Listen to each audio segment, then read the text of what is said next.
A tau te whaftai atu lo mātou tua nei whiawhi.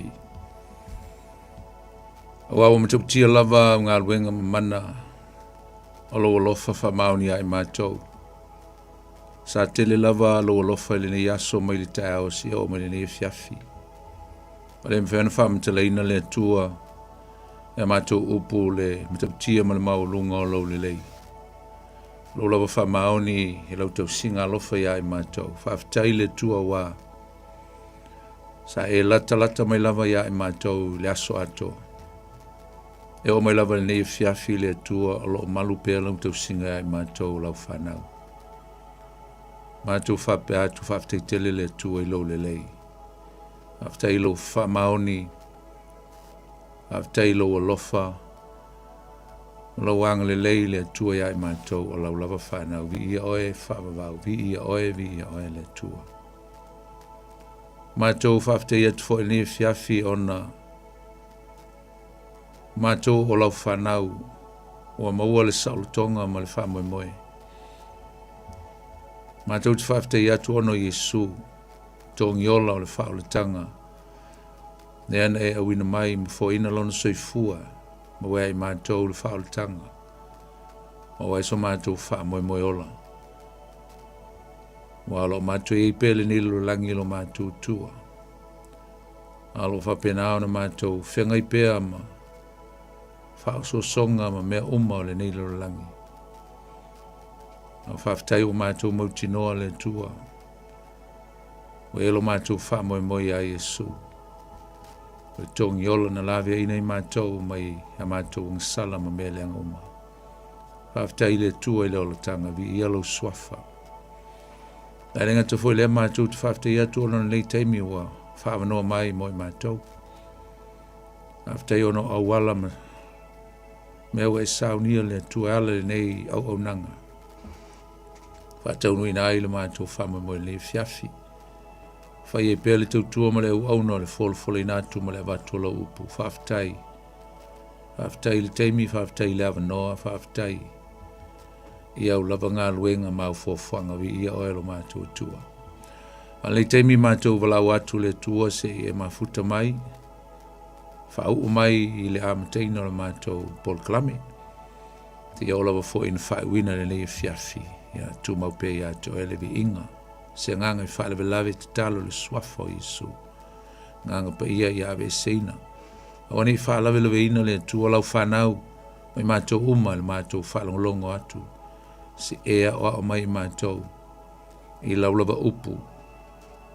Mātou te fia whalongo iai, mō mātou mau ai le tua ni whamunianga. So soani le mātou sawalinga o lo whaia nei. A manuia mai si o lawa ina whai wina. Ia tu maulivi inga ia te oelo mātou tua. A so mai o le whavavau no Yesu mātou te talo atu ai. Amene. Ia, e whatalo whatfua ne whiawhi Samoa le tunupele e lau whasausaunga. E le nei fwoi whiawhi mātango whio tātou maua, te tai maelo o tau soi fua mas mātou wola. Whatau nui nai fwoi tātou Paul Klame e pei ona masani ai o le tutu o le Upega i le Loloto. Tau tua fwoi ma au nātu i atu e nei whiawhi la au tau au nane ponifonu ti. Ia o le tātou Paul Klame pe ona masani ai song fwoti tasi. Ata alofa toi le ia le silasi o si o tātou tunu, lau whasaunga nei fwoi whiawhi, tupu mai o si o tātou tunu.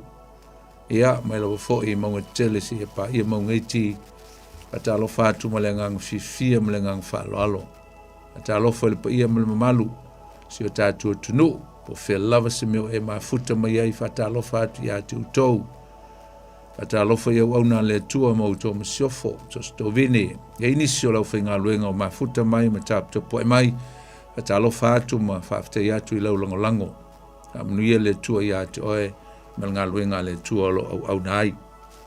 Ma alofa i lau staulanga le neiva i sa mawai atu vi ia le tua. Ata alofa nei o tātou tu asin sina. Alofa a fonga mai le whiawhi. Ata alofa i atu tau, ta mamatina ma atu tua. Ata alofa inisi o lo whaafonga mai, alo whaatotulia fo i tono mauta ngase. E ngata fo i le tono mauta malawa. Fatalofa atu ia te utau nei fiafi po fia lava se meo e ngase ma e fato otolia ai nei vai tau o le soifuanga. Fatalofa atu ia te oe. Aptos fatalofa e sio mātou tina matua sio mātou e kalesia. Iwa sifuru mal tolu te usanga o le soifua sio mātou tina o le fulemai. Tina e tilisia tolu toe fatalofa atu ia te o le tina. Ia, via le tua. Anga leile tua ma ia iaila na whamalolonga ia te o le tina. Lenga te foilea sio mātou te mamatua ia soi pula. Fatalofa atu ia te oe fatotulia foi ngase. Ia o le tino i maota malawa. Fatalofa inisi o le malu le tunu o lo whaafonga mai tono o whalpuipui. Uso mtu whaafena o turi latu whaasalanga le whaangalina o tau. Fatalofa lau whainga aluenga vo le neipo nisi o ngā lulue i so se vaenga. Tono whainga aluenga tono o maota malawa lenga te foileo lungo ala tele fatalofa ia te o tau. Malona ngā lulue saonga le mume uma le ne fiafi toi whaiatu i ainga ia iai pelfi le mume le te singa le tua ia te o tau mai tātou uma. Ata alofa le malu le tunu o lofa penao na taapele nei fo i kelope. Tunu ese o le nei lo langi o lo nonofo maa mawai. Sailingo manui o le tino. Wasa manuia mo na o tātou ainga. Ata alofa atu ia te o tau. Ia e ata alofa fo i le malu le tunu nisi fo o lofa penao na to ai taunu mai tonu au kila nei na mātou ai o lo mātou nonofo maa mawai. Fai e nisi o asia si mai tonu au kilani, whaafonga mai le fiafi, whaatalofa whaapitoa ia te utau. Mai se voi nisi olo asia si mai si o tātou tunu pele Samoa, pai malolonga, mwhai tāwhaonga ma asia si whanau, mātua mainga, whaatalofa ia te utau, ia me se voi nisi o a ngai mai, ia o nao whaalavelave masani o soifanga. Whaatalofa atu i se tasi foi, steimi mo mo nei, fto ai whaafonga mai whaalongolongo. Ele nei Paul Kalame o le tutu ule Upega i le Loloto i le Radio Samoa, nei fiafi ia mālola wale soifo maua. Ia, tātou mafuta mai, tu mau mai se wha mai aina le tātou Paul Kalame o tualu ese malau telefoni, po lau le teo tātou whalongolongo le upo le tua. Ia, ma wha masani ai i le upo le tua.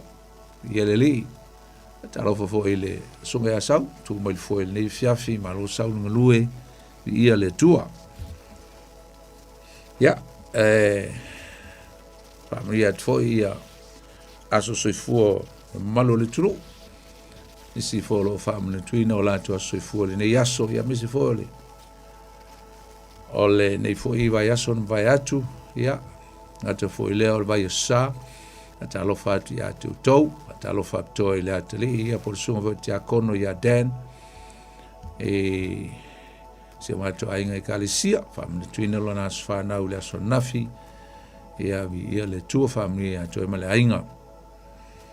Ia, o le nei fiafi Samoa te role a vavai foi, o le a malolol tātou Paul Kalame pe o na whasolo mai il tusia ngā luenga.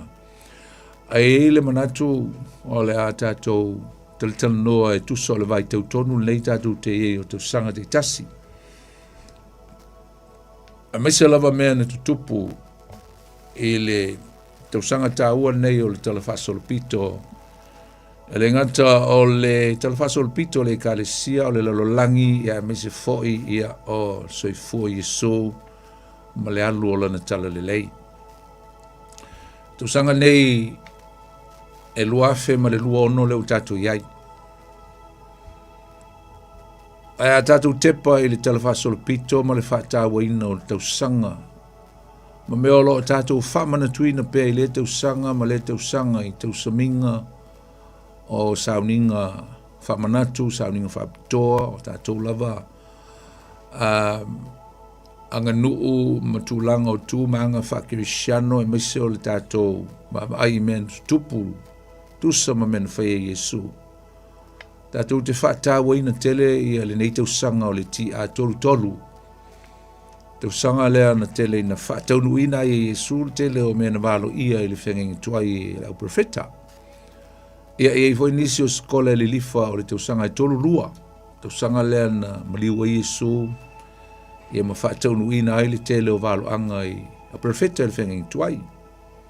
Ia te au ia o te wawaianga i le ti a tolu. A fuala i tausanga, tātou te wāwa ai anga i le tausanga le nei lua whelua ono. O lea uafe iwa se lau iwa se fulu ma le tolu i ei tausanga. Talu ona tutupu mei e pe o mea fo ia la tātou talanoa ai.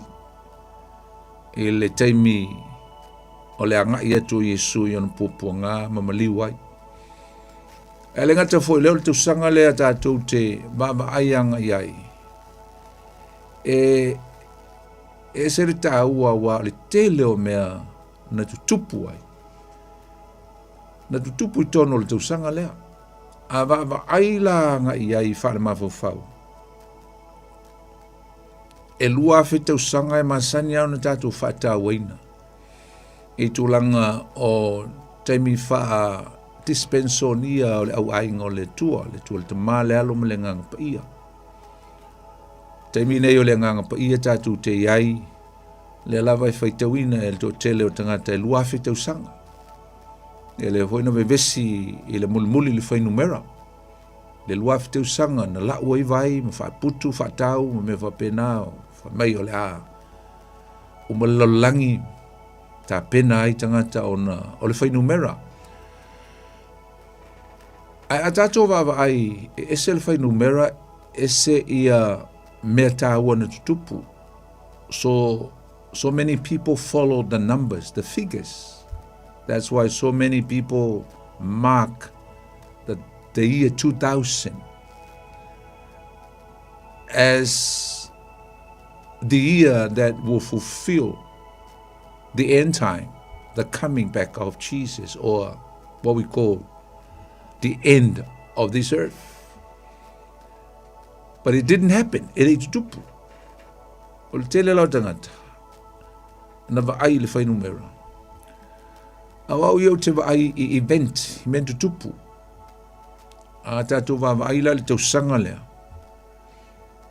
I le ti a tolu tolu. Pea no whatu whamaisi o le ti a tolu lua. Sa wele nganga pa ia. Ia, toi tua Yesu, maliwa Yesu, toi tu Yesu, toi fio le langi.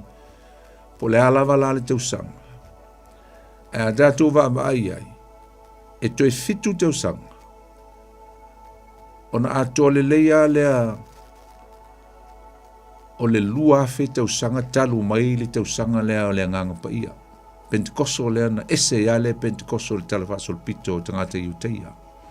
Na te fwoi leo maliwa Yesu, toi tu Yesu, o fio Yesu le langi.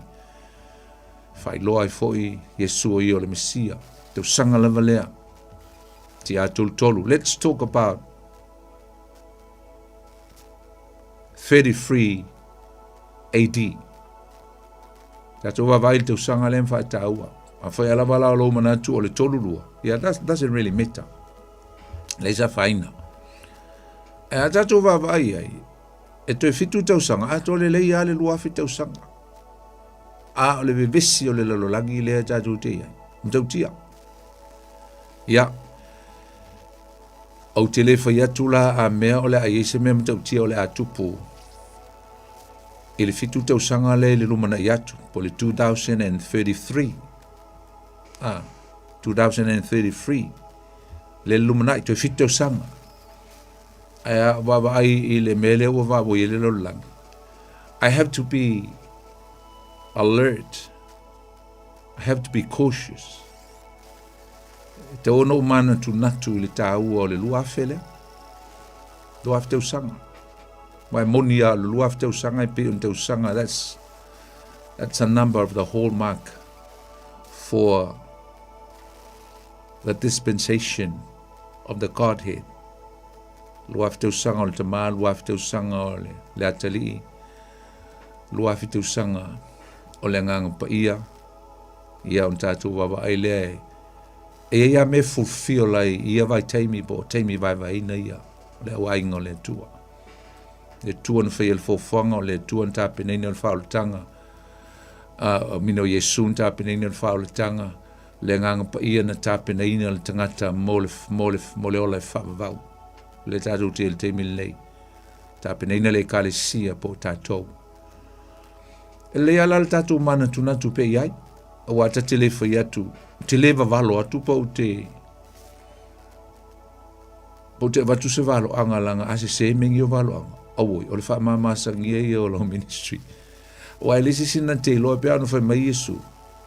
E lesi sina te loa tonu a le taimi ma le fina ngalo le atua. O le mea ngā ia, the sovereignty of God, nobody can predict his timing, his moment, you know, the execution of his event, the unfolding of his will and his program towards the end times.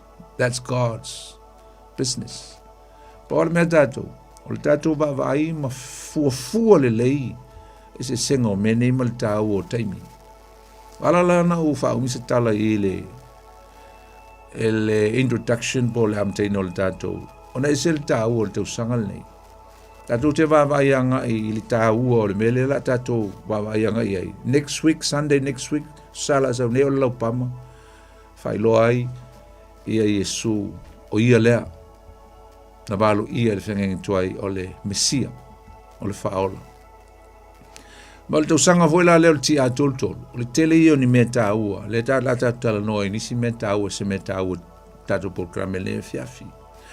Au nisi nei o mea na fulfill le tausanga lea. Na whātaunu ina e Yesu. Tausanga lea ti a toltol. Pe alana u tāua. Whātaunu ina ai le waloanga Sakaria le mtau puiva le whai puiva. Whailoa le tausanga lea. Le sale la sau nei o le laupama. Whailoa ai. Le ua atoa i eile, tasi le afe iwa se lau, iwa se fulu ma le tolu te usanga talu ana whailoa Yesu o i o le Mesia. Whamanatu eile, tasi iwa tolu, anniversary of when Jesus went to Jerusalem and revealed him as a Messiah, the triumphant entry of Jesus into Jerusalem. Lui galau le sile me tāu o le tau sangal na, ti atul tolu. Le la tātou whamana tuina fo.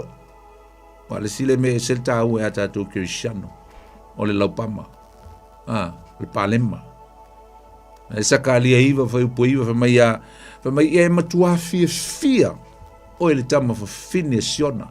Whamai i alanga fia o le tama whawhine i Jerusalem, whauta. O le aluatu lo tupu. O le amiotonu ma le whaola. Mai e anga malu o ia, e ti atu o ia le asini. Pero fitanga na Sakaria, e ama le 5 selau, o le 5 selau tau sanga te luai. Ilo matu a ele, e fio mai Yesu. Pa tau nu o Yesu le tau sanga lea. Ai le ngata foi lea. Whātau nu o Yesu tu tonu o le tau sanga lea ni sauninga mo tau saminga, the feast of the Jewish people. Jesus already fulfilled 4 feasts of Jewish people, and 3 more to come that Jesus himself will fulfill the last 3 when he returned. Au i le tau sanga lea, whātau nu ina e fo e Yesu, le sauninga e whai tau sanga umatalu mai nao mai Isala elu mai tono i kupito. Whai tau sanga uma nei sauninga. Sauninga mua le paseka. Whātau nu ina Yesu. I le tau sanga lea. Ti a tultolu. Whātau nu ina Yesu. Le paseka. Ilea. Ilona maliu. Whamai le momoli ane mta upu e lusu mariwa whamai a Yo tova yatu. Ile ma moya le tua. Fauta ile ma moya le tua. Mai Ioane le baptiso va ayatu. Lele wa sau le tamai ma moya le tua. O le na te ave ese anga sala le lolang. Desa, toea ni na yaso, taluno fai le valo anga le a Ioane le baptiso. O na maliu lo leo Yesu, manga i Yesu. E whātau nuina le sa tauru. 3 years separate from this event, mai le teimi leo le papatisonga Yesu, Ioritan. Tolu tau sanga pe sile tu foi, ai whaatau nuina Yesu o ia, o le tamai ma moe o le pasika. Nanga le ae whawhasi ma moe tangata iutei, tangata Israel, tausanga uma, Whamana tuai leo ese mai e kupito, Passover. ai na whaataunuina i Iesu. Na foi mai mo konito mtau po lima lona foi po fitu foi mai o keriso o io le tamai mamoe o io le mamoe o le paseka na whaasa tauroina o ia o le tamai mamoe o le paseka. Ale ganta foi le tau sanga lea na whaataunuina i Iesu le sauninga o le whalawa e le whaafeteina. Tau le la sauninga o le paseka e whaile aso sulfa o nisani po le masina mua lava o ka le na fa e peru. Ai so oia i le aso so oi, i le aso sulima. Fa luina e fo ile fa ile si sauninga Israel we amata e fitu aso. O se sauninga e pe le alo ia. Ai fitu aso e umi atu le celebrating o le tau saminga le. Ngai lo paseka, lang o paseka ngal kasia le aso. O le falawa e le fa fitena e fitu aso. A mata le aso so o mal paseka, le aso sulma le lima le onisani. Na le tiko lusu mal tolu fa upoe. Mata mea le ono tau sulfitu. A mela ia e fa manatuina, pe fa mamaluina foi tangata i utei al sauninga le falawa e le fa fitena. E ai na mea ai e le fa fitena, ave ese mea fa fite uma mai ai tutonu o latu ainga. E malolo ai ma o ina be whaalongo longo ai le upu. E rest and meditate in the word of God. Nā le tuse e soto mta upo sumali. Le whailunga ina leo le, te le vol pōna o ese mai kupito, mai le tua whanatinati. Ia a lae, whaipalunga whalawa, o le lato mea ai e tauna abe le ala. A ua vave mai le fili. A mai lo mose, a ua le aveni me whawhete au tau whalawa po au tau areto. Whana tinati il tā penaino le tātou malanga. Ai tātou o ese. Nei le soto mtau po suma le lua. A o le winga la whatuspa ia o le mene o le yeast po le whawhete. O le angasala. Ia le ngata foi lea. O mameo o ngasese. Ia le ngata foi lea o le me tau o le hypocrisy po le whawhia mi o tonu. Me whawhete. Le angasala. Ne wa pena. Nai maua ile, mo mulko nito mtau po lima whai po ono o le vadu. E te utala i paulo i mea whawhete o le me ele lea, me leanga. Na kwa tu se matei o mtau po sfulu ono whai po ono.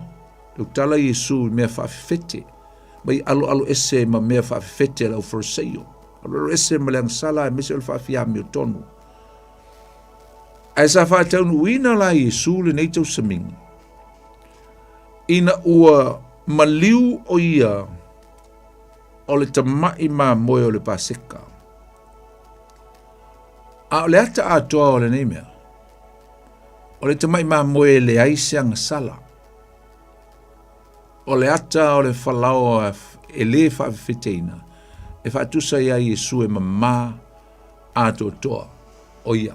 Na ele e peru e wha. Mai sa wha o soina o ia ai sa lei ang sala o ia. Mai le ane ono lono whai po tolu suma lima mai Yesu o au o le areto o la mai le langi. Ruinga o Yesu o le whalawa e le whawhiteina na sau mai le langi. E se ale maa nai lena to ulu mai le langi il tonga vao au Yesu o whaatusa o ia le whalawa mamā. E mamā ato toa ia. Ruinga o la fo e fulfill. E le teimina maliu o Yesu. E whailo mai ai. O ia lea. E mamā ato toa. O ia fo i lea ua na wha mamā ina. A tātou wanga sala uma. Amen.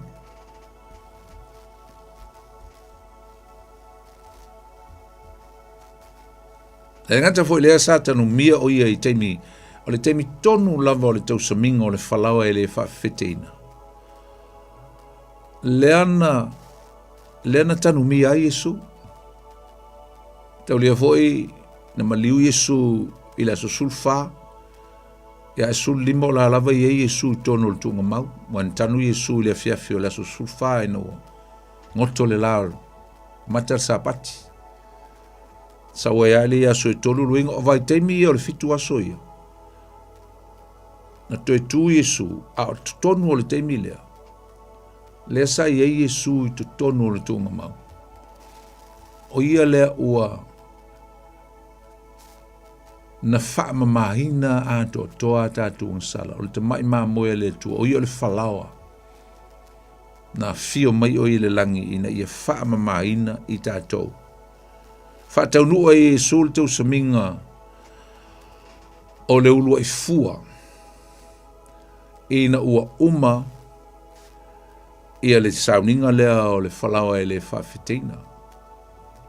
Na whaatauru ina la Iesu i le aso lona tolu. Ia po le aso sfulu ono la lea. A o tonu ala taimi lea, o la alu ala fitu aso o le whalawa e le whawhitina. O le tāua tele o le tamai sauninga lea. Ai o atu le aso sfulu ono ni sani. Ai toi tūlo Iesu o a tolu aso tauno ni maliu Iesu. A o le si fo ila ngā sauninga e tupu aina. O le sauninga e tau o le sauninga o le ulua i fua. The first fruits.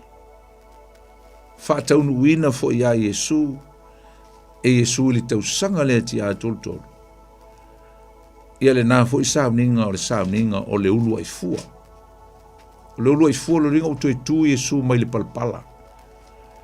O ia lava lea o se tangata na maliu toe tū ai le i toe oti. La salona toe ola mai an toe oti. Au Iesu. Toe tū mai lava o ia e le i toe oti e o me al temingi e o la lava i soifua. Ma le fai upo e lus fulu al momua al konito sulima. Au le nei ua toe whaatuina mai ke riso na ie uoti. Ua avea ma whaapolpolo. Whaapolpolo wingo le first fruit po le ua mua mai. Mai whaapolpolo o e ua mamoe po tangata na whioti. Mai awa ua o mai le oti talu le tangata. Ua o mai fōri toi tū o e ua oti talu le tangata ia po atamu. Ua whape o na oti uma ia atamu. Whape fōi o na whao leina uma ia keriso. Mai rana whai upo e losu matonu. Ai peitai, e tai tō tasi malona lava tofi. Tofu al tangata malona tofi. Ia po le toi tū le ola, ia po le toi tū e le whaasala. Au Iesu lewa mai le whaapolopolo e toi tū i le ola. Tangata e toi tū i le ola. Mai o le whaapolopolo o ke riso lea. Muli ani. O e o ia ke riso e toi tū i lona toi a fio mai.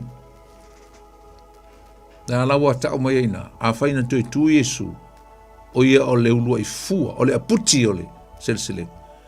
E ila le toi tū i se aso. Te tonu le tātou i tū Pentekoso o le aso le sitianga. E toi tū ai e peo na tāua. E le tūse mua le Tesalonia mta po e whāwha e po suma leono ma suma le fitu. Mai whālongo fo i leo le pū on toi tū mai lea nauti. O e nauti o ia ke riso. Whātasi mai o le aola pea. Ona o a eleo i la tau mawhita iai maleali i ao. Ona mafuta i pea lava leo i la tau. E whamvau. E se la le tāua. Tau sanga foi lea. Whātaunu ina i Iesu le tau saminga o le Pentekoso. Sauninga muli la lea na whātaunu ina i Iesu le tau sanga lea. E wha i sauninga o lewa uma na whātaunu ina i Iesu le tau sanga lava lea. A lea tātou te le i o atu i lisi tolu. Tolu la ngā lumanai. A mata i leli ngā pū o le tongiola. Ia me se foi o le fale aptanga. Ia po o le tapena kuro e uma i sauninga e fitu. Fai uma i Iesu pe atu e foi mai nā mea. A le tolu o le whālea e se le tāua. Sauninga muli i tau sanga lea na whātaunu ina i Iesu. Fulfill i Iesu li ti a tolu. Whātaunu ina i Iesu li tau saminga o le Pentekoso. Yo le tāua i o le tau sanga o le sauninga o le Pentekoso o le aso whānau lea o le kalesia Kirisiano. Le singo e whaingo ai o le tau saminga o vai asusa. The Feast of the Weeks. Le whaitau ai e vai asusa e fitu. Ia o le lona 50 aso. O le aso lea o le Pentekoso. E inga e fitu ni fitu. U fast full maleiva. Le piliota lava lea o le Pentekoso. Ai atoa le Pentekoso i le aso lona 50. O le winga leo le ngō Pentekoso le lona 50. Le winga leo le upu Pentecost. The 50th. Le aso la le celebrate loa le Pentekoso. Ai ese ia la le tausanga lea. Mai tausanga uma. Ai sa me ese ai. Tausanga lea na fio mai le nganga pa ia o Yesu. Le na promise po, le na folfolaina e le atua le tama. To e whamanatu atu i Yesu e le ia fio le langi. E sau le fisosoani. Le na tupu tausanga lea. Pa tau nuu foi la i Yesu. E le sau ninga lea. Fata ua le nei tausaminga. Ia le whengainga. Le whengainga. Mai fata ua foi tangata i uteia i le teimi o le la tau whengainga ma le atua. Teimi na tu ina atua i mosel tu la fono. Ele nu. Fai ele whengainga ma le atua. Wa olo o tau atua o tau o la whanau. Tau sil tu la fono lea mau tau sava vali aua ne au tau solia. E peta iane na soli. Ele se ato toa, tau singa o le whengainga lea. A le aso le Pentekoso. O le aso le whengainga. O le aso e wha taunu ina le whengainga na wha fufio Yesu le whengainga le lona maliu. A le ua fio mai le nganga pa ia. A e wha tau ina le whengainga fau ia keriso Yesu. O le whengainga na amataina i le aso leo le nganga pa ia. O le amataina leo le whengainga. Ua tūsia ina ia le whengainga fau e leo le papa maa. A o le papa ano. Not the tablets, but the heart. La tūsia i loto o tangata. Na sa wele nganga pa i tu tonu o le tangata, ma tūsia ai le tū la fono le tua. Tūsi le loto. Ai le tui tūsia e peo na tūsi le tū la fono mose. Tūsia i le loto. Alen perfecta ina le perfecto Jeremia. Tau po toltasi, fai po toltasi, pa e fai tawina. Mai o te wha fauina foi le whengainga fau. O le whengainga fau. Tūsia i le loto o le tangata. Le whengainga fau. E fio mai le nganga pa ia e seal. Le whengainga le tangata Samoa, ma le tangata Uliliu, ma le tangata Watoe. A fua lona o langa, wha le nganga. E ala lea i le ngā luenga le nganga pa ia. Lea na a mata i le launga mua a le whaiwhi au o le kalisia Pentekoso. O ai Peteru. Tolu afe tangata na wha mau whailungaina le nganga pa ia. Pesili ai tangata i a Peteru. Le ale me tau na mantu whaia. Mai Peteru. Iau tau Salamo. Whaalongo ma Salamo. Mai e papatisoina o tau. E le swafa o le li o Yesu. Mo le whaamangaluina o tau sala. Whamea o tau maua lea o le mea na fua i fua. Lea le mea na fua i fua. Le nganga pa ia. Si o lai o tau, ma vea o tau ma tangata fau. Tangata o le whengainga. Ingo le taimi ta lia i le tangata Yesu e vea mauna lii, mauna whaola. Taimi o le whengainga fau. Le aso le Pentekoso. Le aso le Pentekoso, le aso le whaola tanga. Le aso le whengainga fau a Yesu male e kalesia.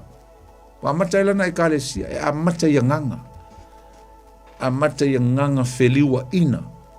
It started out with the transformation and the renewing, the revival, the changing of mankind. People who listen, hear the word of God, and turn to Him. Maliliu ile tua. Ya o metawa ia tau sangale, o kele yo metawa tau sangale. Tau sangale te talanoa tuai. Usi metawa to e fio Yesu le lang. To e tu mai Yesu tau sangale valea. Ale tatu lona maliu to e tu ale si metawa. To e fio Yesu lon tama. Le o mai le aso le nei. O la lava so i fua Yesu le tu te matau le lofa tu no le tu te matau le no fo le lofa tu no at the right hand side of his Father in heaven. Ile langi. Ese la le taua. Ale la tātou te tala noa la, wa le taimi nei. Le taimi nei te lua vai aso o il paseka, le maliu o Yesu. Ani men tutupu o il tau sanga lea. Ani men tutupu. Nea na ulaunga ilana na fi, se si mea matau tia na tupu tonu al vai taimi lea. Te lua vai aso, pe sili le titi at fo il lua vai aso. Ile tau sanga lea, te lua vai aso o il taimi e maliu o Yesu. A tatu wa aila iai ele tau sanga lea ile tāua tele. E tolu tau sanga o nofo Yesu i Galileia, o ina i eilo na ainga i Nasareta. Aina whaima siasi mai o ia Yerusalema. Nana malanga lo na lima la lea tātu te iai le fiafile nei. Wa e lima na malanga tāua. Ele lo recordinga pe le o loa pe inisia na malanga ele tau loa. Ea o whaialanga ministry le tolu tau sanga i Galileia. E whai masau Jerusalem. A alana malanga muli la le lona lima. Le ana sau lava ma luatua ia i ona popoanga. Ti atua ia le aseni ma luatua ia ma maliua ia. Lana malanga la le la tatal noai. O le la walu ese mai Yesu mai Galileia. Now he took off from Galilee. From where his family, his territory, Nazareth, Nasaleta, i Galileia, ni tu i saute o Galileia.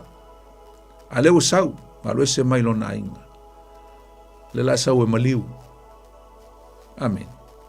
A ese la le, ta opea tatu wawai wa, le la tatu te wawai anga e, wa fia tala loi, ili ta ua tele o le, o le mele na whaatu a Yesu la salo, wa le sile me tau, e feo loloa nai mea na tutupu o le malanga le Yesu o sau.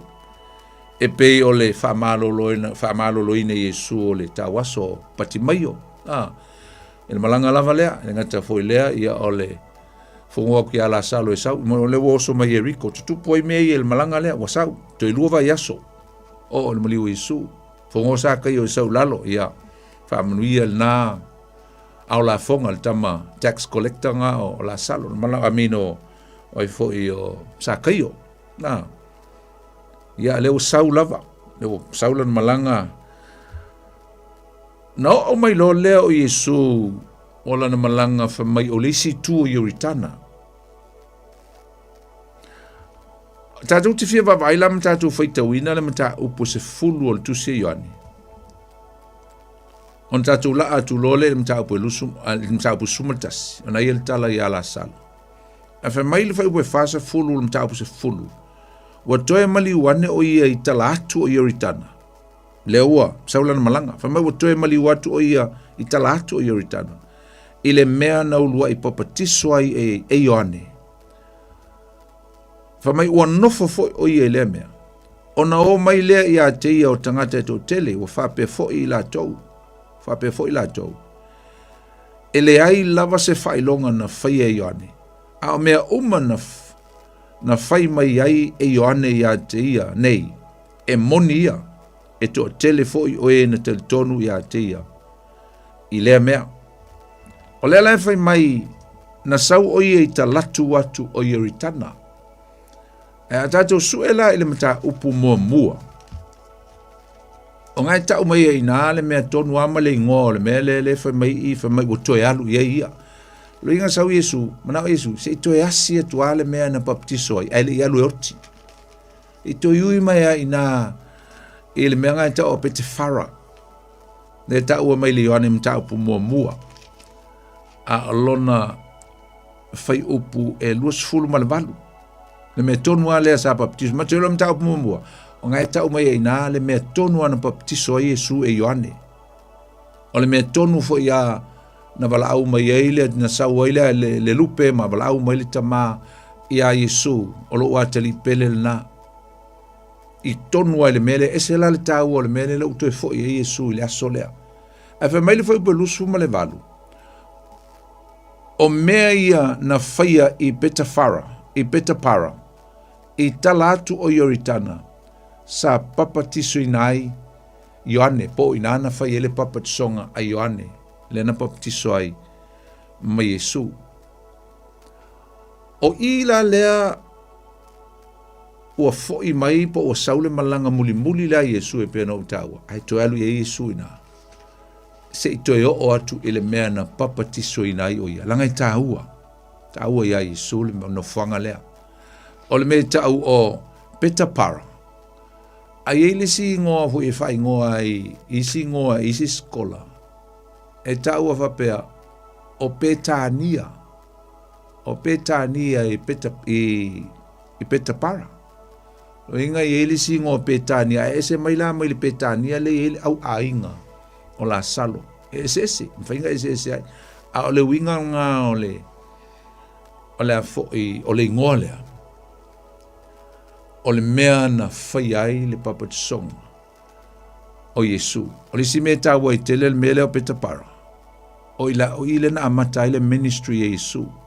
Na umoron papatiso Yesu, whao so soina, ia ma amata i lona lana ministry. Ina ua luifolo i kalila ia ma amata ai. Ia lana ngā luenga wha missionare mo le tolu teu sanga. A lela la tatu tu Yesu ele Yohane mta apus fulu. O inala na utu e tau mai ai. Le mele utu alu e Yesu. A ila le menta awana tupu ai. A o ye Yesu il no whanga lea. A ia luatu le au. A latu le au whanati nati a. A sau mai o ile auso lea o Marita ma Maria. O tua whawhine o la salo. O le au whanati nati. Le whamtala mai le mta apus sumaltasi. Whamai se i vave mai Yesu. O maitinga ina. Ia lo mātua ngani. Our brother is very sick. Can you hurry? Mai mwhainga e whatupe mai. Nai whai tau ngai i na. Me o mai le test tangata o la salo de Petania. O le ai o Maria malo no so Marita. Mai o Maria fo i lea la na uu lea li i le umanongi msolo i fo i ona vai e lona laulu. Ua mai lona tuangane o la salo. Wa ave leo le au on to fafine ya ti o fape mai leli e fauta o lo mai le walo faina oi. O fa fonga Yesu ona fape leo ia. O le nei mai ele uina oti. O le vi ingo le tua ina ia vi ia ile atali o le tua. Wa lo falava Yesu ya Marita malona uso a to malasalo. O fa fonga o ia wa mai o ia. Ona nofo pe ile o ia e luaso. Ile mea sa iai, moli ane. Ona whapea ne ile o ia so, ia tātou toi fo i uteia. Lela e sele, mana i ole. O le mea lea e whamtala mai i. O le ia Yesu i Petapara. Ai alatu le wheau. Yesu se e whatuptope mai. Ona o le mai ia lau o ia po le matua ngane. A le tali lea Yesu le fai mai. Fai mai ele oti lava la salo. Ai ona, ai ina ia whaaria luringa fai mai Yesu, ele oti a. Ai peita e oti. Ina ia whaalia ai le mamalu le tua. Ma whaa alia ai le matautia o le atali. O luinga lai fōlinga mai e ele o ano ia Yesu ele au whanati nati le aja le whai mai tato whaitau ngane o whai atu o ia ion so tato toi no nofo inisi aso se lua tato te leo ia ao le talala e o mai la Yesu i Petania woti ia la salo mai ua wha aso talua na oti la salo. Ai la se mea e se le taua i ya whataua i fo ia na i vaenga o le launga fo ia na nafi. O le memo mua sa o whataua i na nafi. Tatu tilo e pule ale atua i mea uma. The sovereignty of God is above all. Mawalunga masisili ese ale pule awao le atua i mea uma. Ele fosia tātou le taimi o le tua, ele fosia tātou le finangalo le tua. Ma sau tā ua whapea. Awani a vea e lo tātou manatu o Yesu o tātou o. Ma mea o le angalo ia i tātou o Yesu fo i o le tātou tua, o le tātou li. We have to respect him. Whaaloalo ia Yesu. O ia o lo tātou li, o ia o lo tātou whaola. Sa lo mawalunga le manatu o tua whawhine ia. Sa te taua anau stai Yesu, sa te taua ngai lo Yesu le tāua o le mamana onga. Awa le fisili lea na ia i le aso lea, le tae ao lea, na taunu mai Yesu. Ai sea Yesu na ele sau ai. Ai sea na ele tali mai, ai sea mea na ele whaia, ele mea na maa whaia tu ai. E tusa o la tala, na umano whaiatu le tala maa reta ia Yesu. Pe ana e i nei Yesu, ele o tilo tuangani. Ai sau foi Maria wha mai, pe ana e le, pe ana e i nei Yesu. Penu ele o tilo maa tuangani. Ringa lai pi folinga o lai whaiatu. Ai seanga ele sau Yesu. Ele ai se teimi o le tātou mawhitanga ma le tua, mawhitanga ma Yesu, tātou te whailonga whisili nai, le mea e fina ngalo i le tua. Wa i se teimi e tutupu ai mea o le tino le, ai tātou whisili ai le matautia o le tua. We question God and His sovereignty when things happen in life. E me tupu ai tātou whisili ai le tua i sa me uoti, e lo tina, i sa me uoti, i sa utama, i sa me ua. Ai sea. Whisili leo le aso lea. E oni ngalo ia tātou o le tua e pule le tua i mea uma. Pule le tua i lana teimi. Mai lea se senga i le whiau le na ave. Ia tātou te talo e whai le tua i mea tātou te mana noa, ia tātou mana onga. O le whiau le na ave pe o se talo sanga. Se e wha malo lo mai, se e vave mai, ma se e, can you hurry up and do something? Can you heal our brother, please? Leia ma se a senga o tātou te talo. Ai ma taulia a tātou te talo pe tātou te whai i le tua se mea. E tolu a tali e le tua usum tua whawhini. God has 3 different answers. Yes, no, and wait. Ioe, le ai, ma le whaatali, ongo sai. I teimi e tātou talo tua e whamai le tua, le ai. Pea tā vita na te talo, mai tinga ina lona tali i mai a patisepa na mulilua. Ai whamai le tua, no, I have to take your son. E o ti alo a tali.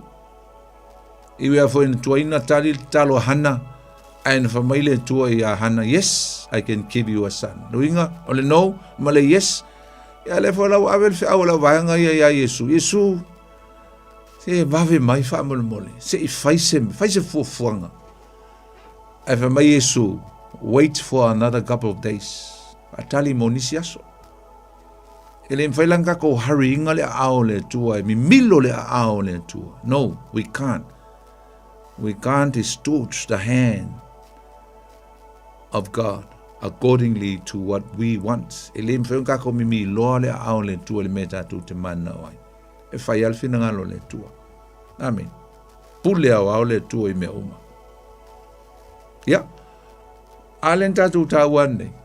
E se ale mea lai manatu ia ila vaianga ia. E se mea lai fina ngalo le tu. O mea lai fina ngalo Yesu. E mana o se I a whai oti. E latu whaile vavenga. In ia whailoa ai le matau tia o le tua.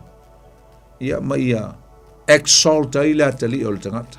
Yesu le ala ia whai vavenga. That's the reason why Jesus took his time.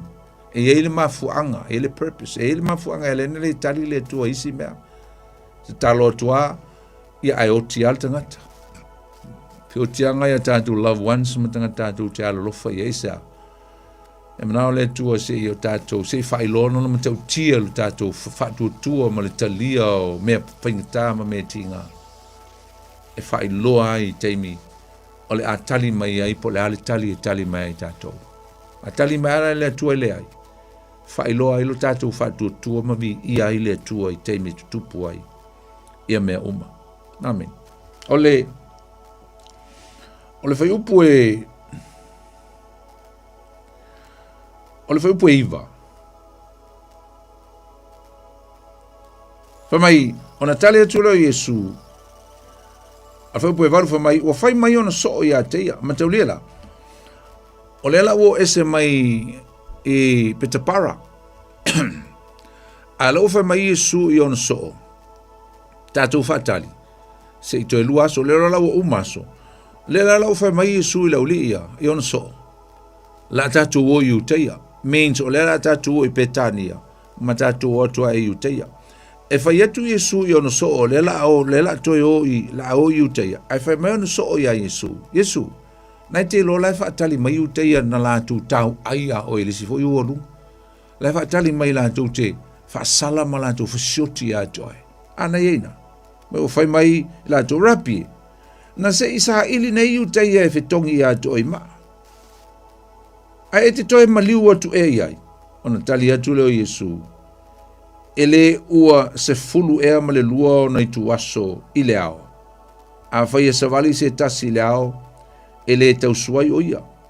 A waiva ai o ia le malam lama o le neilo le langi. A fai e savali se tasi le po. E tau suai o ia. A wa ele ai se malam lama o ia te ia. Wa fetala i atu o ia I upu. A e mulmuli ane wa fape atu ia te la tou. O lo o moe la tatu o la salo. Ai o te alu e fafangu I a te ia. Pesi na tala la titi ai I le tau o le vaenga lea le tatu tala noa ia nei. O upu ia Yesu na fai atu I le uli ia.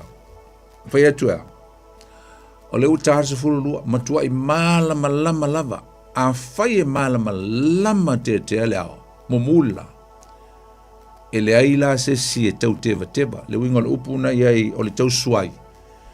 Le winga o le tau sulu. Tau suai le winga o tau sulu. Tau lave lavea. Tau whaperetani o le stumble. Ai a fai o le pong sae sa vari ele tangata.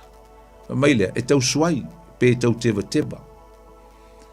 A lai tau tala Yesu, I le tāhua tele o le melnei o le taimi a le atua, e se le tāhua I o tātu o langa. Tāhua o le taimi. O le tau tala Yesu le malama lama. E lua mei e tau tala Yesu. Mai Yesu, a fai lava tātou te faia le fina ngalo le tua I lona taimi. E le ai lava ma se mea e tātou te popole ai. Pe a fai o le taimi o le tua. Ala le taimi o le tua, o le taimi o le malam lama. Wa whaatanga mai e le tua I tātou. Ina ia fai lona fina ngalo. Pole ala wale whainta o le taimi o le tua. God's timing. Ai a fai e tātou te whaia se mea a e le o le taimi, let's say whapea pe le o le fina ngalo le atua. O le mea o le atupu ia tātou. O le a tātou sulu I le alama o tātou tingaina. We're going to stumble on the way because we are doing things out of God's timing, out of God's will. A le whaia le taimi o le atua. Me le popole Yesu le wanga iloa. E le I whaanatinati mai I le lua aso. Le na matua I le whe au e marita ma Maria sau. E le I manao e whaanatinati e sea. E lo le lea Yesu. E le o le taimi leo le tua e te tau e o nalu. E le o le taimi leo le tua. That's why Jesus took his time. Extend few more days. E le o popole Yesu I le mea lai mana o mai ele au solea. Leanga o lai fafo atu o le taimi o le malama lama po fafo atu o le taimi o le fina ngalo o le tua.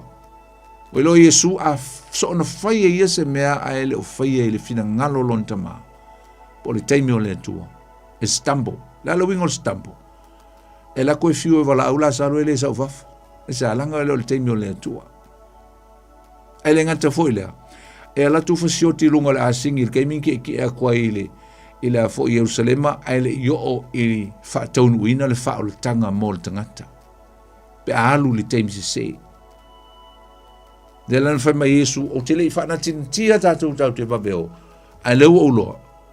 O le taimi sa o le tatu te oi. Taimi le nei o le wala ta lata ile pa seka. Taimi nei pe ama fo ele plan mal fo fuanga Yesu lana malanga.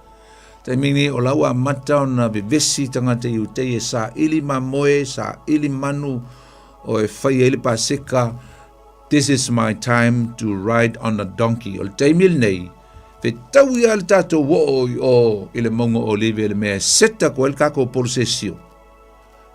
A le taimil leo le atua.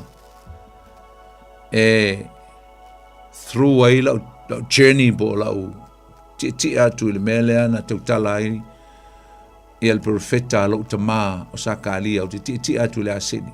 Lei ma se stampo, lei ma se me fai se sia o na. Te leva beoti ai. Ai sa. Se ia lelei na fulfill mea lava na fitu atau nu ulo lea i le fuafanga po le plana le atua. Mo le fao le tanga. Na whama mlama tu Yesu. Ake ke ila ulia. Mai kako wo. Mai ola uo la salo. Ele oti o ia. Let's go. Ia mo mai loa. Mai la le. Lea ho i le. Fai po sumal tolu. Fetala ia tu Yesu. Fetala tu Yesu i lo noti. A uala tau masalo. Ua fetala i o ia. Ile ta oto mamoe. Ia ino fai atu Yesu o lae. E moe la salo. Ia fa mai la ulia ile ma fa pela ulia po la me la tala no atu Yesu po ta oto ma moe. Ala se fie le Yesu me fa yona ia to fa tuina. Isa God's timing. Ton wol mana mlama ol time ol por kala mele tua. Mal sulima o te oli foi ona o to na o le yai. Ina o to tali tonu mai ai ta to wo ia tia. Let's go. Kako woe. Patula ia se wola salo. Me ona fai tu le o toma o le na fai fa me ona fai tu le o toma o le ngo ia ti tumo. I lona auso po le auso foi. Fa mai ia tatu wo foi. Ina ia tatu woti fa tasi mai va ele attitude po le mindset o le ulia.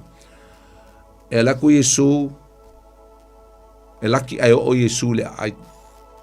La tu Yesu le fa tali mai tangata le tua oi fasioti.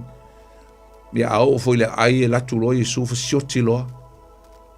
Alo fa mai toma kako lo kele I toma le fa fiti. Ya Yesu no tu. Mai let's go with Jesus. Kako fioki ya. Kako fioki ai. Ya alu lo marsol. Fa po sumal fitu na fa mai wo tu Yesu no sil fiele. Wa sofa o yel tu ngama ya ila salo.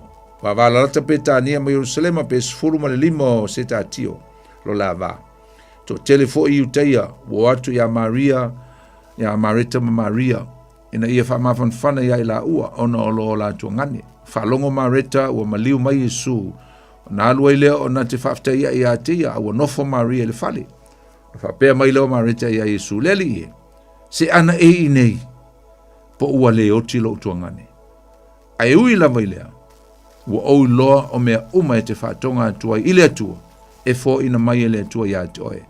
Whetele atu Yesu ia teia e toi tū mai lo tuangane.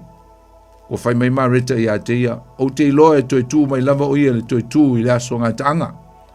O whetele atu Yesu ia teia o au nei o le toi tū ma leola. O le whātua tua mai ia teau.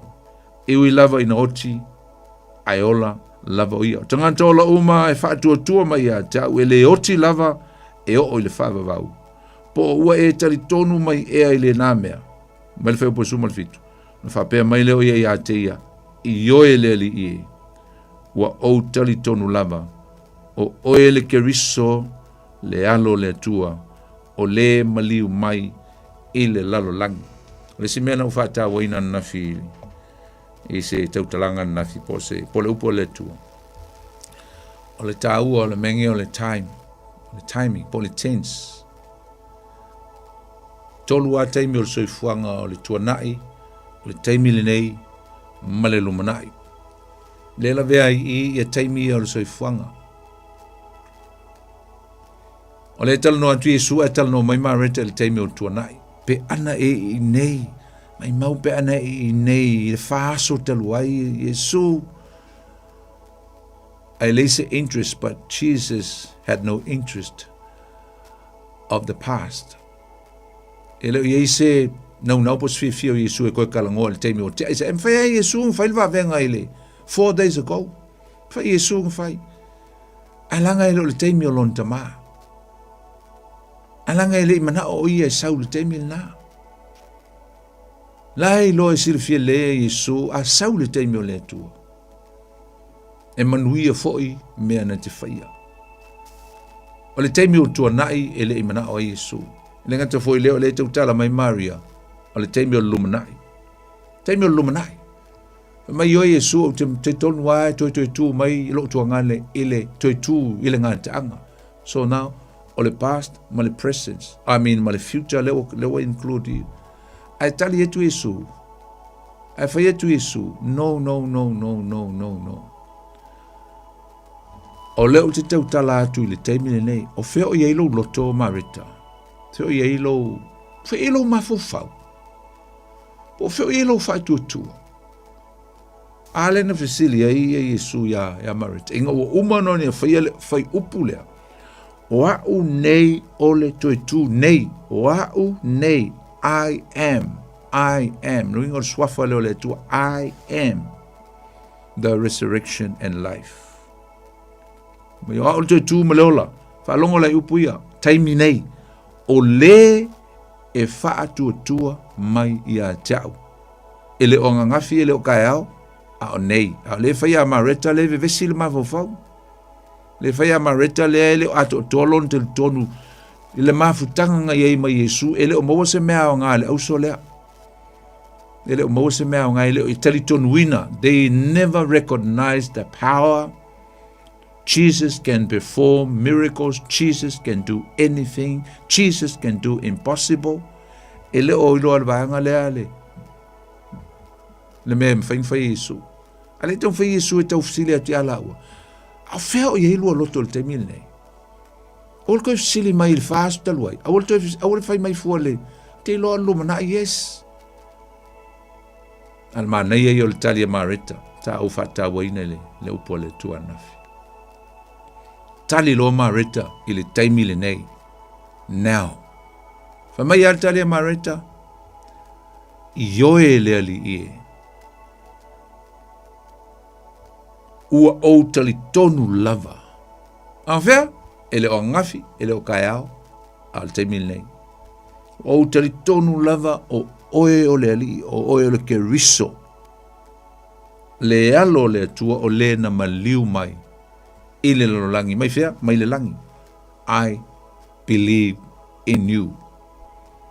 E se le tahua tele o mea au ngama mea tahua, tau te mua mai ele tala le nei.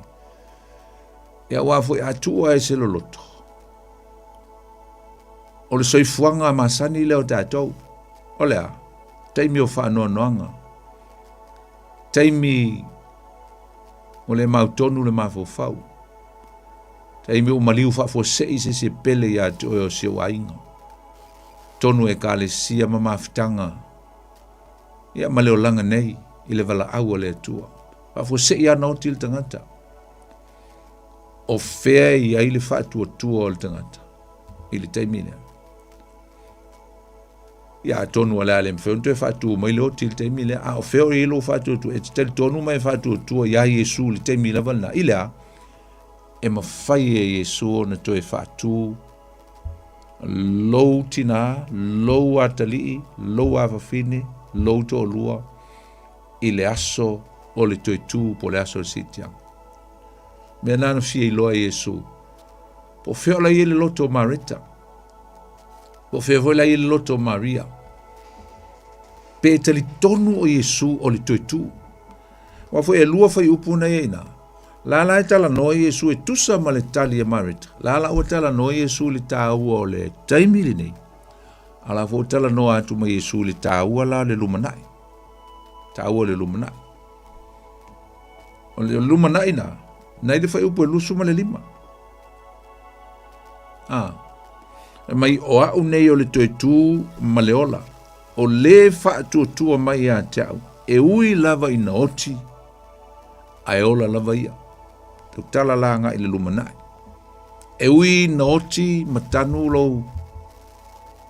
Le tangata e pele ia te oe. Ai le ola e toitu.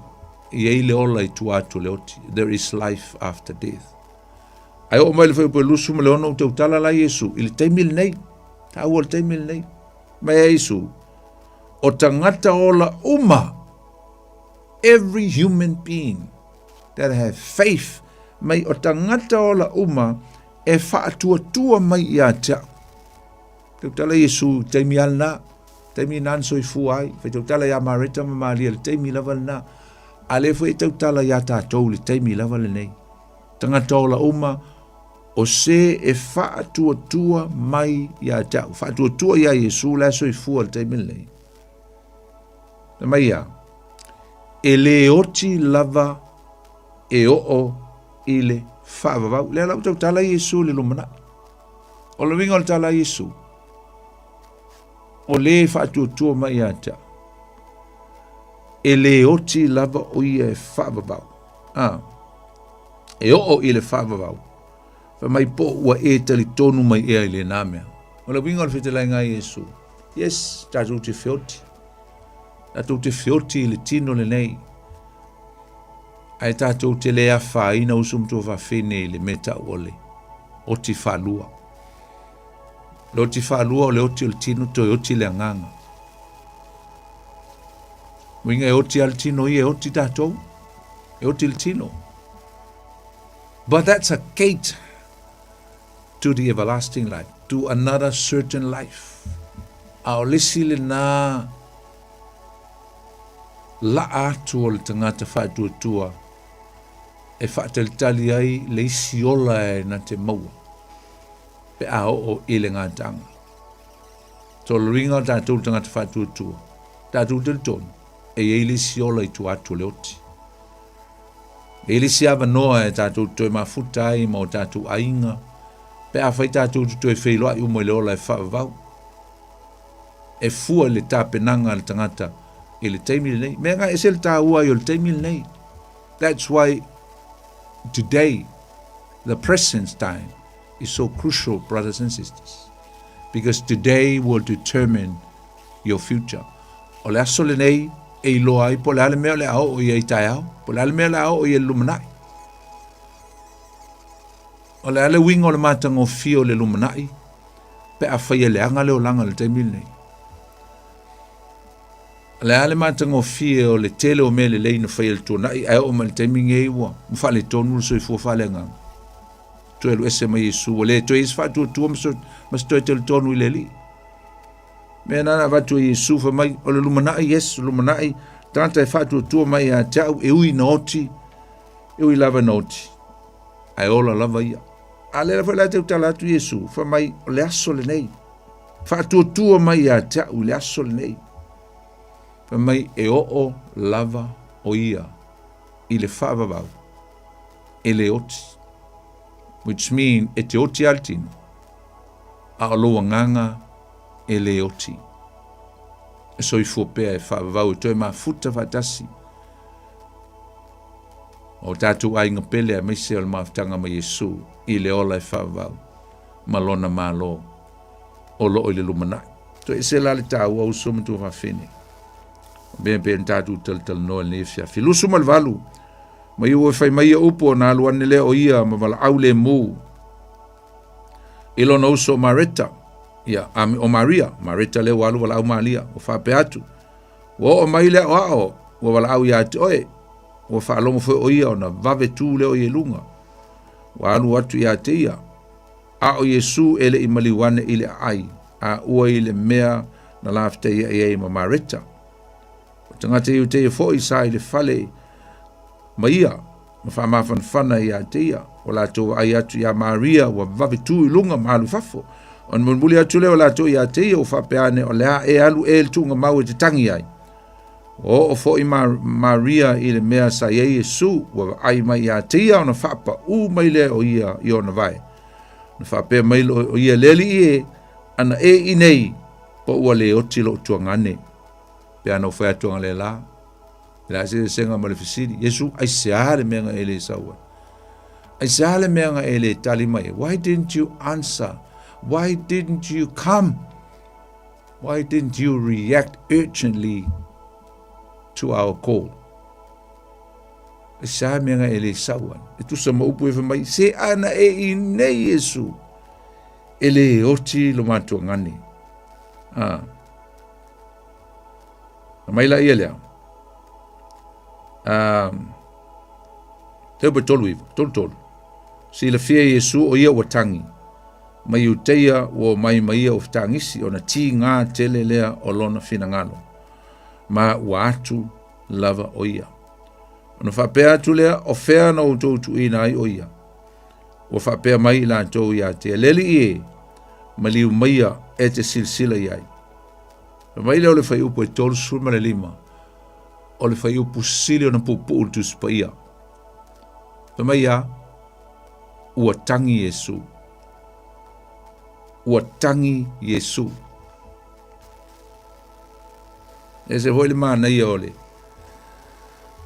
o i tātou te iloa ai usum tō whawhini le tū tangata o Yesu emotion e ele langona o le mawhatia e tele la ia whaalili wina e sikola ma tangata o le tuspa ia o le tangi lea Yesu po le kangika ia po le tangi alofa i le auso lea ai tonu na mawhatia Yesu whaatumuina o no le alofa ia na uo wau whitangisi ma le tinga ia ono se tasi o maliu tonu le ainga ai na o ta ua na nafi ma o wha mama whaina le tū leo le tangi e Yesu i lona ita ia leo le ika hoi le ai pe o le o le tinga o le fina ngalo Yesu o le mawhatia ma le whanua noa o lona si le fia ina lea ia o le tūlanga o le matau tia o le angasala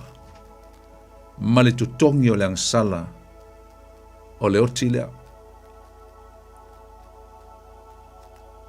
le sila meu te loa na ti ngā Yesu lo Yesu o lea le alu e maliu le la alu e avelo na ola na iwa yaso whatau nuu mea umalama e tusa o le whaaletanga e ala ilona soifua la tui natu e maliu a le la alu Yesu e whaasanga i le maliu whaasanga i le oti la tui lungo mdumo le tuunga mau e le loa po le whanua noa Yesu le whitangisi o le vaanga lea e le lopo le sina mena tangi e Yesu o le vaia tu le auso lea kau whea singa wha vai le vai o la whatuatua le la le te le tonuina o Yesu le tele o teimi na vaia i va venga ma mea matau tia na whea Yesu a o leo o mai i ngā le whakangisi na whea mai se Yesu ai se ale menga i le sa ai ngei Yesu le se me tupu tangi lo Yesu a tonu la o le alofo Yesu ai se le tau pēr tātou vavai i le mamafa ia Yesu o le mene o le tangata e ola i le angasala ma le oti ma le tutongi o le angasala pe ava ai atu i le humanity ma le lololangi ma nei tangata wai le na maria ma mareta le i fa be uto tele tangata i ute i o atu e fia mata ma fia whalongolongo ia me se wole fai te tala i le maliu o la salo te lole o atua to es fulma le fata tu minuti ia tala tu tato lein fia valau mai fo ia valau mai tal no atu pea ia ai valau mai pe ai se met fia fa popo mai fo le tato mta up ale sil na tala sil ta o i taimi lei taimi wa te ole na o mon fatu la salo ia le usau tato valau mo talofa lava talofa la sunga poni alofa oi de sauno o tulepa amaro se fo mo langi ma na eu ta puni aftai talofa la tulepa ia sauno mai ia le fa aftai ole emo ia e fa mai ele lo se si teme fio mo Yesu ia ale ta mo e paulo de luote sa ron eu ta ko lua fa mai uni fa sei no to fa pese tala fa pe o mona fio mo Yesu fa mai e mo reveal mo le man of lawlessness ko fio mo lo Yesu tanga le sala ia sa lo an fe ai le man ia na to na uta o me polo e fa me tupu fa longa me tupu na ta ia mata io e fa me tupu le fio mo Yesu mata io fa ia na fa me mo mua le to sulula le to sulul masina la to ulu mai tu langi ia ia mo ta ulu langi ia ta tu te vai ia me fa pena fa longa na va va ia tato ia me se me fa mai a fio mai su ele tu ele fa mai na pa i lunga ia wina me na re lu ia ton tanga yes ia na ole si me ole fa sa mai o pesta lo faito according to the history of man we've only been here for 6,000 years lo ka ko le last twilight sole ngala ia to le ka na fa le tu ta sila so tu so mo le fa ta sanga yes ia tu sa le wata to la so fitu ala men tu pula to lo no fitu no malo lo ile tu tu le tu sa le wata to ia le pirio to le me tu po me ia la fio mo Yesu mo le fio fa lo mo Yesu mo tribulation period me o na tu le tem le wata to ia nei me fa metani in the last days only the wise will understand but the fool will never understand Mane. Ese na fano no la. Ile malio lantam. O lo fetoi lo le sia so mo fefia. Si le fefia. There was God when my son was dying. Ma lo fefia mil lo na vai. So me tell fefia exactly where when his son Jesus was dying on the cross. In other words, ele me tau tangata uma. E mo se me o leo te tangata kesiano. E mo te no to e ola mai. Na ele na malo lo le to le popole le te tangata kesiano, a tangata le kesiano. Ia nga ka mo le faringa e rosfulu. E le te faru tangata na. E na ta mo le faringa e rosfulu po e fi. Manete. Ole si me tai me titianga, o se tai me pito sili le na fenga tala lang e me se ala to le to ya. Ma I meti ko ka vale ya. What for me happen in the twinkling of an eye in a flash. E mo va for se to le wila le sui fa for se tato tino. Yes. Yo te fenga tala I meti ka vale I lunga la workele. La ke awla inka ka ma ka vale I se ko ka vale lunga la workele. E mo vale le ke awla se ka pequena vale le unga o. Kaukia. Ia me mata tia so me rana fale ana polo misi mai Yesu le falinga e tolu fa pesfulu e fa mai o te pole o la to no e to sia la upu e o la ola ave se o to ne awoni a fi o to te mi fenga tala o mai e to fo la to lo la so polo misi na Yesu ia se fa sa ma pe sa la tala poni o me lo se lo if you know Yesu, I'm at the tribulation period lasts for 7 years. Yes. Yes, I'm 7 years. We have you know Yesu, let's have my Peter, Lupeter, Capital. To Valmont Olive. Yeah, la to sa Yesu mo le Jerusalem fo mo lang fo ala fa mo tiela lang to liafi. O le fi fa ro mo la na Yesu. So semena fa so to ni fa ti mana ya le. Tai tele la va tu le po mo le fa so. Tai le mo tato por clame. Ai lo fa tu tu fo le va yaso. Io le fa tai po. Okay, please fa se fo. Ana ya fa so mo ele. Fionga tu le pa ni fiafi ele tu. Tau foi mai, tu mo o stato valau na mo le no al tato leina. Au mai pa e fie valau mai tato ta upu nei fiafi. Tau tato valau, talof. Talof valau. Malo poni. Talof oile. Oile sam no. O tui. Tau matu le tui eri. E fie pe e kuriloa ka ko pokala me. Ia mo se pokala me ai sa urungo lekio. Yes. Poni o le ule ka ua isi vai ngau tuspa ia o sa wale le attack. Ai o ngau vai ngai o ta ua pokala me poni peila o le mele sa unya ku ia le famna tuino la somaliu. Ia a ko aila mal pokala me piko sili le o ta ua.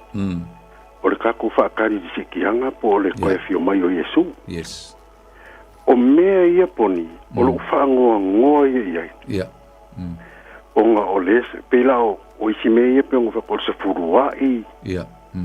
O vaenga umai ia, o le ateka ia, le ki a polo i kulanga, o le fionga le li.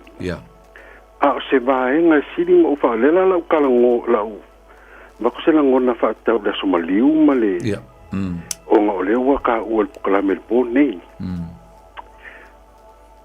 kele lo wai ele o attacking e ka ngaka le malama maka ngaka fo ie le fa tua maka ngaka fo ie fa pau a ole attack le sau I meia from inwards mai kongwa io ole fa ngonganga na ole attack mai e se auso ke lo ka kongunga fa kuspa ia ia mai mau pang fa pe ole ma ka kongunga fa kuspa ia lai vai tonu lu pa pe mga fo le lo ala poskolo polo ya Timoteo ve o fai la un i lo vai kong lu ai pe ole menga le la ngona I fa no langa ole sau lungo le kio ole le fa longo uma ia Samoa o kala mele le wanga pa ole ka ko kio le ko fa longo yes e pe la vanga na al te sili lo uma fo fo o ala mela ya o kongo kalesia ia o mela o mele fa ngo a fa me fa mal kus pa ia fa mele a fa mela ko ko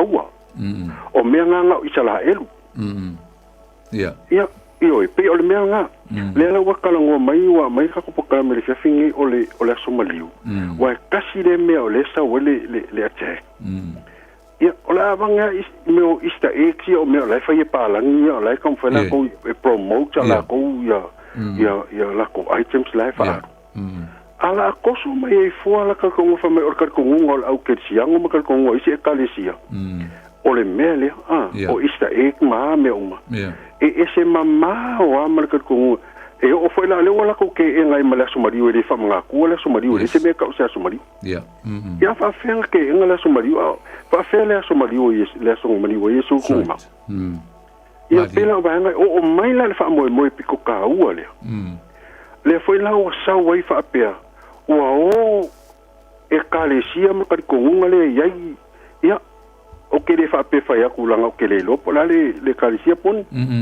ia ai lang o ke kui le ka ngonga le famela fionga le tu langa le famela fionga le li o le ke lo ka ngaka ua fa mai la ko fam kalanga o fe o ye le menga fola inga pe o fiu fakat o fiu fakari o mo ya kwala nga kamanga la ko fa upua mai ma kala I mai mele ala fa mai la fionga le tu ele fa kwai mai le la pe ma li e sa nganga le fia fingi la sunga la fenga e kere o au mai e pe o le mele au mai e abisi se ngai me o ka ko o le aso o ka ko o le kaimi ai na paua pe o fisi so o Yesu ya Yesu o a fe ko fu kai a o le ase fa ilong ia o le kele fa ilong le foi la o ka ko ngi vai kaimi le kele o ka o le imfa mai ma onge o le va ma ku ma fa ngau o fa ngau mo e ma ku ale ko fiko sanga ko luaf io a ole ala vai sa wale attack le sa wale attack a fa merkus pa ia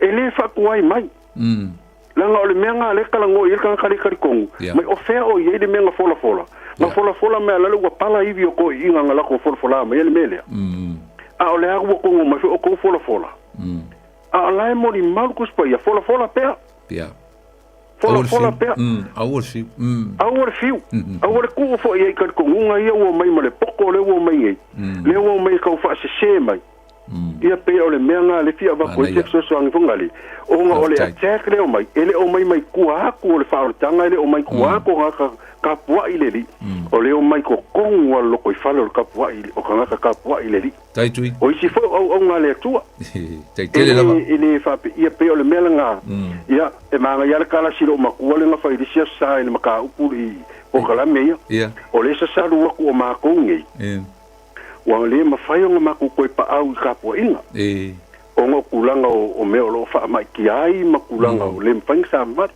a ole ye fa mo o por kala me o le mo ke lo ko a ba ya kula ma fa lo ngo e se le me le fa ma io e se ia o mai ma fi fa ngo le ki o pa o mai por kala me ia pe o le ku le poni fa fe kai ya kula sunga fa fe ngaina ka tai no fion tui ta tu fro le va yaso ia lo fa ia fa se fo ia ta lo fa tu sta tu la ta lo fa la ta lo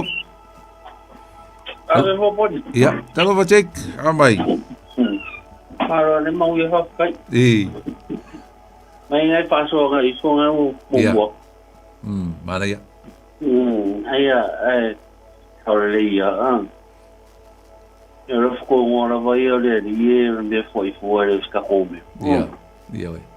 Nga ya ka nga ki sa ro ko pe ka dia pe de ka ni. Ali lo. Ai we ro foi ya. Ora fa va por se o ni me o ye ni ka. Me. Ah. Ma nga ro ore ngi pokara mi poni ole. No pu ali. Na fa mana tua. Manga. Ele fingau ele. Yes. Fangau nistel tolunga ya fa fola to el laulau ya. That's why I like this program. Half time. Yeah, that's why I love this program. Yeah. Mai singalo ka kapikaria pede ai. Olo wa fili. Yeah. Na wa me ko mai dari ya ka ku ka ku fili. Yes. Half time. Te tela. Ai ko vai foi lá de ide oranga le ku ko el kemingi. Ja, is ale ka paso ngi fit. Ja. Ja, wo ga ka ye ro mosa. Wo ro ma wo pe ya ka se ro mo ngi ye si ke viso le ave ni. Ala fa va. Yes. Mo ko ga poni. Tai lang mai e jo luso. Luso nga mai va kai bo ya ri. Ja. Ka me ngi si ati poni. Te fe lo il pale mai la pa mai leva eso. Yo, alofa. Okay, ja, fase for check pa. Talo felicitats volau. Talofa. Ja, oile sa no. Talofa la sunga le fa fenga poni o iva le telefoni. Iva, oi talofa Iva. Ja sa no mai lo langa le o va vel ta temi. Ja, o faso o viliacho no le mala yo ma sa pune poile. Tai. Ja Maria Marisa, le foi wo mala mai le faso mai le afionga le tua. Aftai. Ia le fai upula le na esa uno mai lusu mai lima. Ona fape mai le o ia ya seia io le li o uta tonu lava o ke viso le alo le tua o le mali mai le la langi. Fastai wo mala mai foi le upule tua le afia me wili tua fastai tele lava mole. Faso le afia poni. Ia fa sai foi mo lewa onga tsuspai mo a we ai no vai ai fa sai tele lava leli e fa malia le tu la sunga le afia mo mata bu matango fie ia o le lei ta tu fula le vai aso fa se foa tau ia fa talo folta tu bala mulmuri talo ma sai foi la sunga pasa ia o le sau noa Selina talo fa Selina o me la onga Iya. Iya lah orang. Iya leli. Noko pon ya ngoko jauh vai so le second week. Ai famalo si maya yes so penga ya o papia ya. Malo si. Me sentai le tua. Iya leli. Malo si.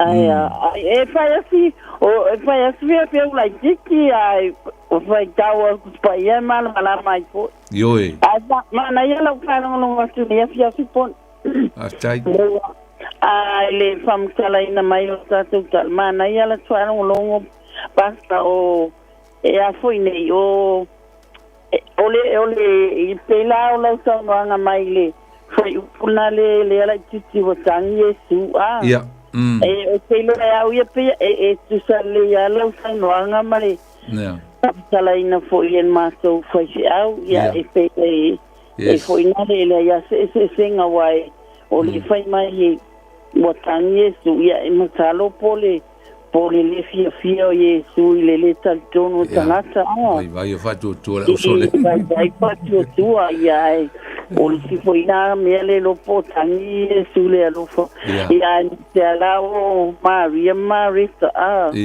ya awa pe al mato tu pai tauna ya la wa malos na sawa ya mato ya na tu malos tawa mato le ola ali Selina polisi me afkangi si umial ma nga leo lengi me fangal ko kero la uyu kaya nga ko ilafa o lengi me fella wapa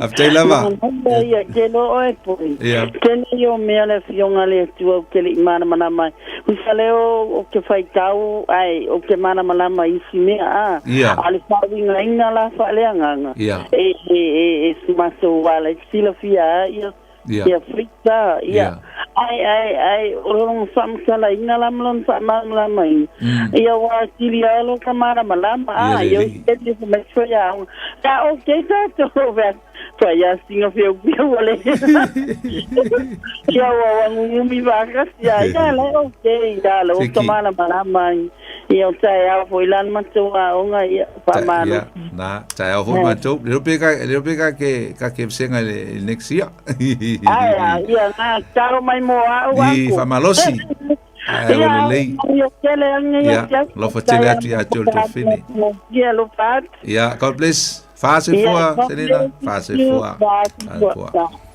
ya famalo tu ni so tom foi mai o molta tu Jamie la tanto talo fafti telelo matu tua di yellow swafel ne fiafi mai almato por clame ya mato te tuinatu ya joe ngalua nganga pa io lau fio yo mato loto mal mlama tili la upu mo fo ni meta o mani me nga mai ni tala me tupu fa manuia i mato umalava ya la upu nei po talo le tu e tu simale le mato me se la finga luenga le nei po lunga wala fi lo ai mai ngal manuia vi io e tama na le mato talo ya la tu ya Yesu lo mato li malo mato faola amen ya o tatu por clamel na tu lo penga le loto nei foi vai aso tu sum tu va fine il famo moi la tatu te fe lo fo il vas fo le son forta le balu ya mo nei Jamie ya la auto au nei poni fonoti fa soi foia mo le nei Jamie God bless